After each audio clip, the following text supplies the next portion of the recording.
குடியாத்தம் நகராட்சிக்கு உட்பட்ட புவனேஸ்வர்பேட்டை தனியார் திருமண மண்டபத்தில் ஸ்டாலின் முகாம் நடைபெற்றது. இதில் குடியாத்தம் சட்டப்பேரவை உறுப்பினர் அமுலு விஜயன், நகராட்சி தலைவர் சவுந்தரராஜன் ஆகியோர் கலந்து கொண்டு குத்து விளக்கு ஏற்றி வைத்து பொதுமக்களிடம் மனுக்களை பெற்றுக்கொண்டனர். இம்முகாமில் பல்வேறு பகுதிகளைச் சேர்ந்த ஏராளமான பொதுமக்கள், பெண்கள் கலந்து கொண்டு கலைஞர் உரிமை தொகை வேண்டும் என நீண்ட வரிசையில் நின்று மனுக்களை வழங்கினர்.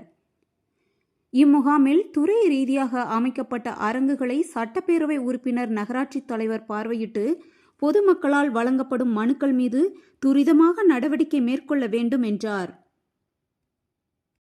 மேலும் முதியோர்கள் பலர் அரசின் உதவித்தொகை வேண்டி காத்திருக்கின்றனர். அவர்களிடம் நேரில் சென்று நகராட்சி தலைவர் சவுந்தரராஜன் மனுக்களை பெற்று அதிகாரிகளிடம் வழங்கினார்.